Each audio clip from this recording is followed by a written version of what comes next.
Dear America, I am emotionally drained. My soul is exhausted, and you are to blame. So, no, you don't get to dictate my reaction when you are the very origin of my pain. And no, my so called acts of violence don't equate to the infinite number of unjust Black executions. This is a long and complicated case of cause and effect. And quite frankly, your injustice and my silence has been everything but effective. This time, I will not turn the other cheek. I have run out of patience and refuse to be silenced by your empty words of apology. So, do you see me now? Do you hear me now? Now that you've seen it with your own eyes, do you believe me now? This is not even the half of it, and I need you to understand. For every video exposed, there are thousands of stories left untold. This is not a trend or even breaking news. This is the everyday struggle of Black people. On a scale of 0 to 10, you've calibrated all life and scored Black lives a 0. So, yes, I will continue to penetrate your consciousness and shout, Black lives matter. My people are hunted, tortured, and slaughtered, and your hands are blood stained. So, this here is our story to tell because your interpretations are blinded by your one sided perspective. Your mentality is paralyzed, the one track mind.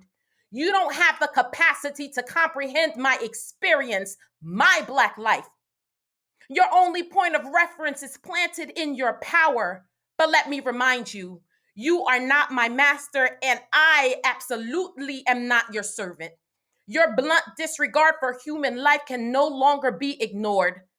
United we stand. Nah. One land, two races under God, opposite experiences. See, my freedom has its restrictions, limited access. So don't you dare tell me how to express myself appropriately when you have never lived with boundaries or walked this Black journey. Don't tell me my output of expression is not the way. When my very liberation was birthed through a revolution, 1804, Black liberation, more than a Haitian victory, it liberated all Black nations. Kasetet Bulekai, the trickle down effect.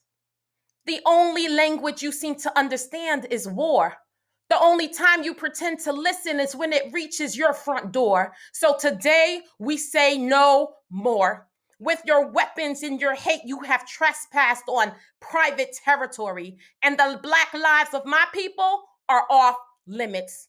We say no more to you and your systematic racist policies. You've birthed, nurtured, and stimulated my anger with your premeditated murders and evil intentions, provoked and murdered by the very ones meant to protect, handcuffed and forced to remain silent while enduring your acts of violence.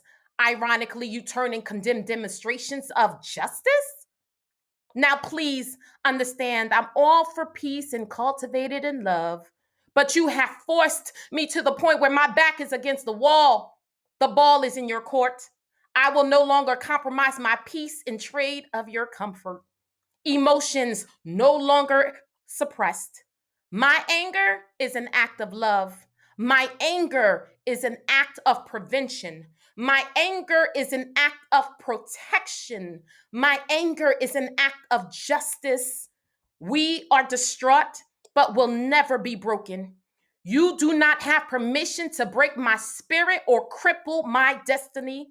I know my true history. I am planted in strong African roots and of Haitian descent.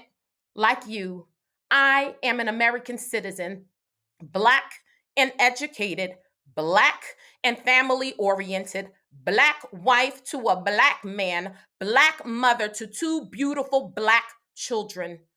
I am Black excellence, and you cannot break my confidence.